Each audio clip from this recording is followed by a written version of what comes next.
የኔ ልብ ይፈራል ተጠራጣሪ ነው ተው ግን ተው እኔ ልቤ ተጠራጣሪ ነው በእውነት እንዴ ሲቲ ወዴት ነው የሚሄደው እሺ ቆይ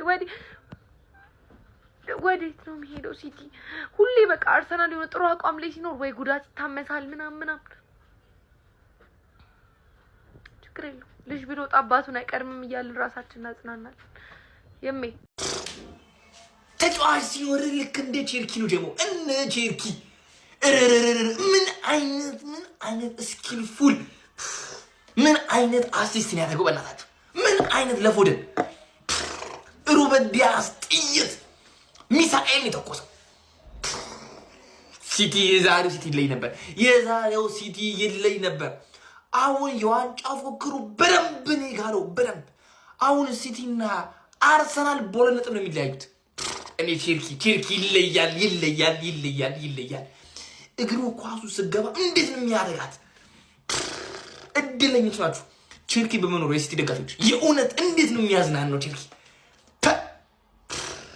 ይለያል ቼልሲ ወዶሎት አጥባችሁታል ይመሻችሁ የስቲፋኖች አሁን ግሏል ሊቨርፑል አሰላልፎ ወጥቷል ከሊድስ ጋር መልካም እድል ለሃያል ክለብ ዩኒቨርሲቲ ወካሉ ጀማው ይመሻችሁ ወንዝ ዳር መቀደስ ሰይጣን ለመቀስቀስ አለች ቢራቱ ያራዳ ልጅ ስማ መጣ ደግሞ የተባለው ለማን ነው ለማንቸስተር ሲቲ ነው ያራዳ ልጅ ሲቲውን አነፍንፏል ደም ስሩ እንደቆመ ቫምፓየር ነው የሚሆነ የወረዳ 18 ማለት ዶክተር ነው የሚመስለው የጤና ጣቢያ ያራዳ ልጅ እያደነ ነው መርፌ የሚወጋ ከዚህ በኋላ ችግር የለበትም ሲቲ በሁለት ነጥብ አድርጎታል ካረ ኧረ ቸረኬ ምንድነው አንተ ሰውነ ምንድን ጀመርክ ደግሞ ምን አይነት ቄንጠኛ ነህ ጎበዝ ምንድነው ኧረ እነ ዲያዝ ያገቡት አለጎሉ ነሮኬ ሰንደርላንድ ይዘህ በጣም ይዝጋ አልከፍትም ብሎ አስቸግሯቸው ነበር ተዘጋላ አስጠጉት ወደኔ አላታ ቸርኪናን ጠልጦ ኳሱናልና እንካበላ አበለው ጠግለዛ ተጠብቀኝ ብሎ ኧረ ምን ጀመራችሁ ጎበዝ ምን መጣ ፔፕ ጋር ምን ጀመርክ ጨዋታው እየተከያየደ ነው እሱ ይሰራዋል ነው ምን ተመለሷል በቃ ነፈዋደን ቀልድ ጀምሮለ በቃ የሲቲ ድባቡ ነው ያራዳልች በወጣርጎ ሰንደርላንድ ነው ከባድ ነው እስካሁን ቀለድናለሽ ሲቲ እስካሁን ቀለድናው እንጀምረናል ተመልሷል ሲቲ ሐሳብ አስተያየት ኮሜንት ደስ ሲሉ ጀማው 3 ነጥብ አግኝተው እኮ ነው አያቻቸው እንዴት እንደሚደሰት አይ ጀማው መጣ ሲቲ መጣ እቺን ምክንያት አግኝቶ አይደለም ተሸንፈንላችሁ አይደለም ጀማው አቻ ስንወጣ ራሱ በቃ እንደ ጀራቅ ማለት እዚህ ላይ ተለጥፈው ቆጡ አይወርዱ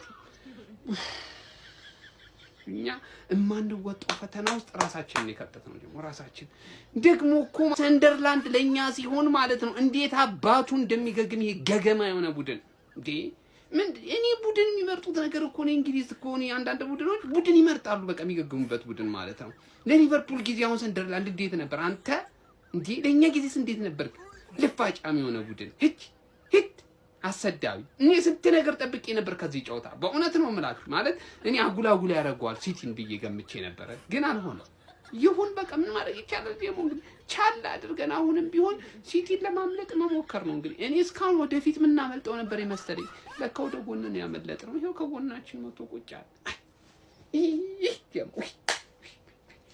ሰንደርላንድን ማሸነፍ ማለት ነው ለማንቸስተር ከተማ ቡድን ብቻ የተፈቀደ ነው ወያላ ግባናው ታው ገብተተኛው በጊዜ አንተም ያምርብህ ሚዜ ተጠለለ ሚዜነቱ እንደቀጠለ ነው እና 2 ነጥብ ነው 2 ፍሬ ነው 2 ነጥብ ነው 2 ፍሬ ዛሬ ፈርጧል ይገባናል ትተኛለህ ምድረ ወያላ ቀርመ ተኝቷል አዎ ገባና ተኛ ነገር አልደበረኝም ይታያል አልደበረኝም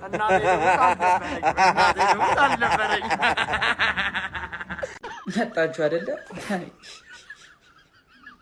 እንደው በየአመቱ መላጣ እየተቀያየረ ጮትብን። ጋርዲዮላ ባይሆን እኮ አልፈራም ነኝ። እግሬን ሰቅዬ ቀብረር ብዬ እንዳላየው አስቶን ቪላ ለዚህ ዳርገኝ። ለጭንቀት የቋጠሮ ላይፍ ውስጥ መልሰን እንግባ ቤተሰብ። አንገቴ ስር እየተነፈሰው እንዴት ነው የሚዘለቀው?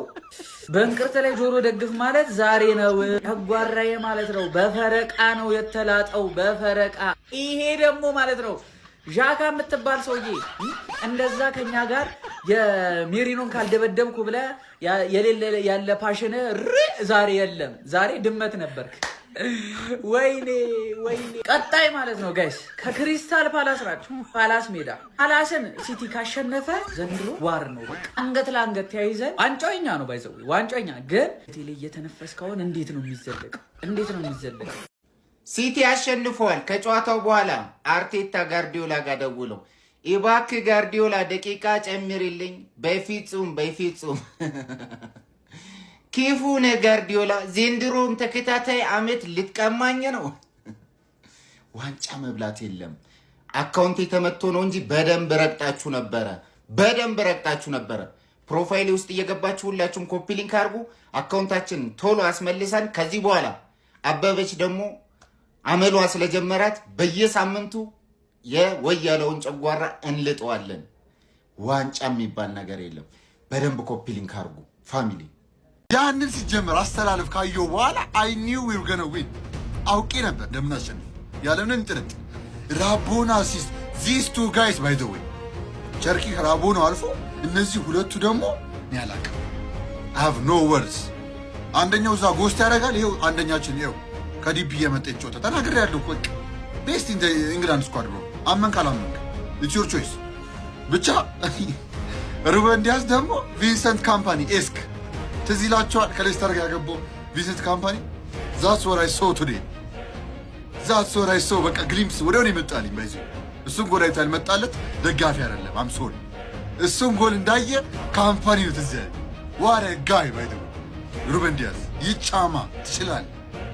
ቫርዲዮል ሪላያብል አዞቤስ በቃ በግራ እግሩ የሚጮህ ሴንተር ባክ በዚህ ሰዓት ተመሰገነ ነው እሱ አለ።